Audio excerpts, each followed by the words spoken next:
used to be so worried about my metabolism and how intermittent fasting might affect it. And in this video, I'm going to tell you how I stopped worrying about it. Of course, I should point out, I am not a doctor or a scientist or a nutritionist or a dietitian. I'm just somebody who has practiced intermittent fasting pretty consistently for about 9 years now. Since I struggled with my weight up until about age 30, I thought about my metabolism a lot. I always figured I had a slow metabolism, and then I would hear these horror stories about people who lost weight, like people in The Biggest Loser. They would say, well, you know, they lost all this weight and then now their metabolisms are wrecked. So I became at one point really afraid of losing weight because I was afraid it would hurt my metabolism. And then on top of that, I kept hearing this thing that's out there in the diet world that like, oh, if you feel hunger, then you have gone too long between meals and you have put your body in starvation mode. But in 2015, I found myself in this place where I was obese and I really wanted to lose the weight. And I had heard about intermittent fasting and it seemed like, you know,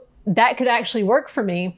But I was really afraid of what it might do to my metabolism because this would require that I go long periods of time without eating. And so I thought that was sure to just trash my metabolism. So really, I was just kind of in this muddled, worried mess about metabolism, and there was just so many vague things.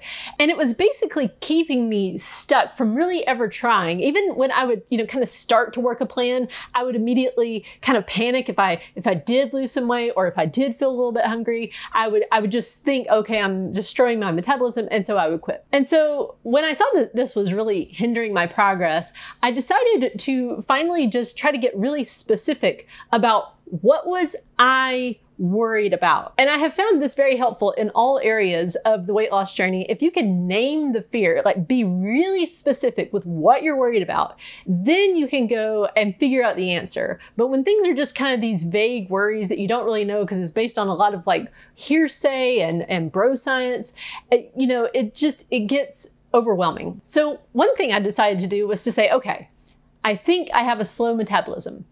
Am I willing to go get my metabolism tested? You can do that. You can go have like a full-on, very in-depth screening. And I looked up the price and it was about $300 to $500, depending on which one you got.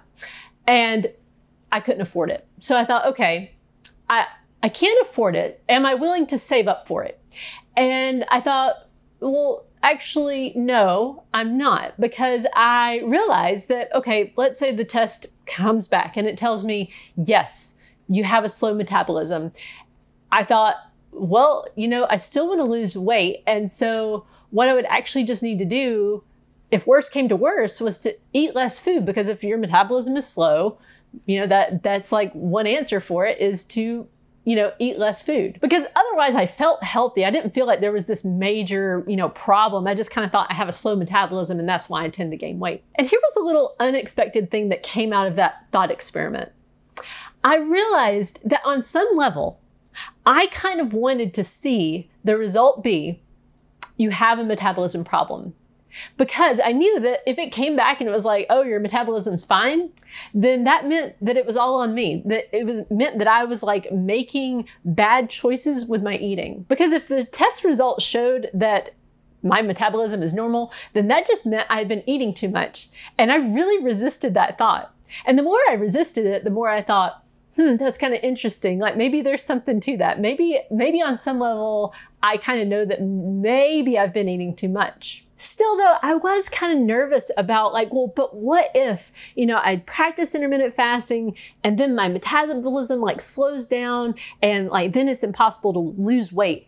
And I thought to myself, well, you know, one thing I can do is I can just try it and see what my results are. And so that's what I did. I thought, okay, I'll just start practicing. And I did. I went really slowly with pushing the window out further, again, because I had, you know, I had worries about these things. So I went really gradually with it. And the thing that was happening was I was losing weight, but furthermore, I was feeling really good.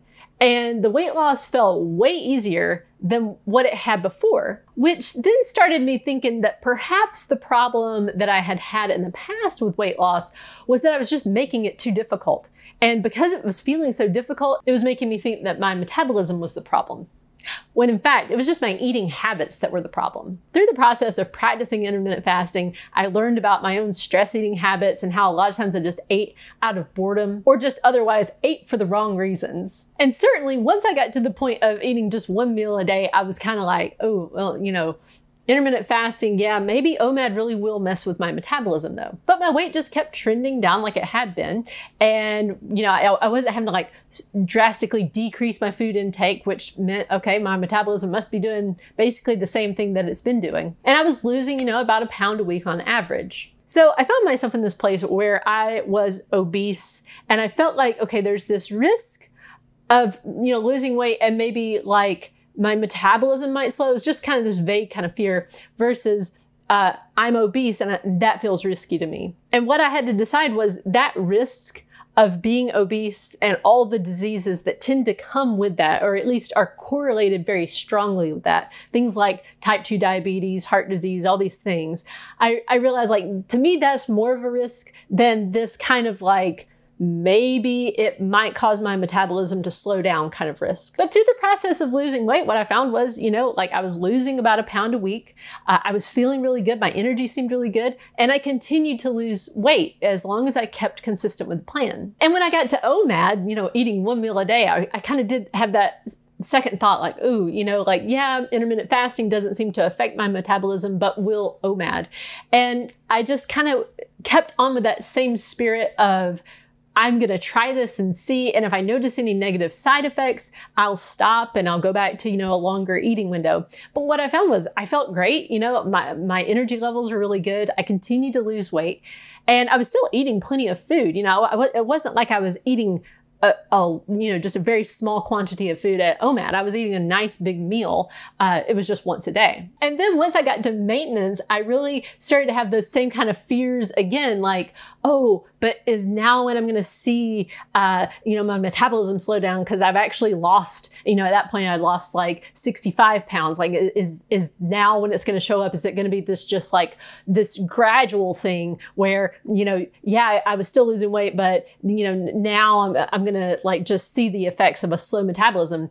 But I found that I was able to just keep the weight off with what felt like very little effort. And I continued to practice intermittent fasting. So after I'd maintained for like about a year, I decided to lose a bit more weight.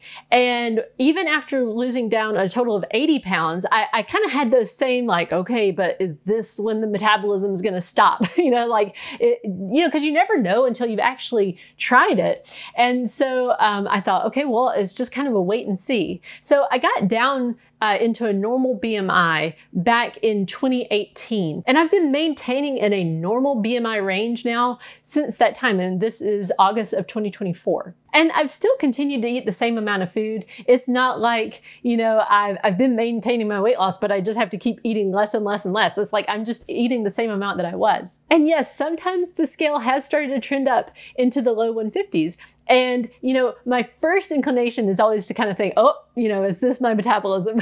But what I have found time and time again has been, you know, when the scale starts to trend up, it's not because my metabolism is slowing down. It's because, you know, a lot of times there's just a really stressful situation that's going on. And I've just been eating a little bit too much at the meals. And then once I'm aware of that and I go back to eating the right amount of food, then the scale goes back to where it needs to be. So at this point in my life, I really just don't worry about my metabolism. Do I have a slow metabolism? Did my metabolism slow down because I lost weight? Well, you know, everybody's metabolism does slow down a bit when they lose weight because your body isn't having to work as hard just to exist because you weigh less. So when you get up and move around, it doesn't take as much energy to get you, you know, from point A to point B. So I don't really worry about my metabolism like I used to. I did find that there's so many things on the weight loss journey that I would just worry about that it was just a waste of time to worry about. So I hope that this video has helped you. Thank you so much for watching, and I'll see you in the next one. Chances are, since you just watched that video, you're on the weight loss journey yourself. And I just wanted to let you know that I do have some more resources available to you. First of all, I have lots of freebies on my website, 6milestosupper.com/freebies. On that page, you can find lots of downloads and printables that will help you on the weight loss journey. And I've written 3 different books to help you through the process. Also, I have a course on Teachable, Intermittent Fasting for Weight Loss 101. And this takes you through the entire process of weight loss with intermittent fasting, from how to get started, and then how to build your plan and customize it to your own life, and finally, how to keep it off for the rest of your life. And I also offer weekly office hours so that you can get your questions answered directly by me. Also, there's the option to join this channel. When you become an insider, you get access to the vlog I do. I also hold an additional live Q&A just for members. The links to all these things are in the description.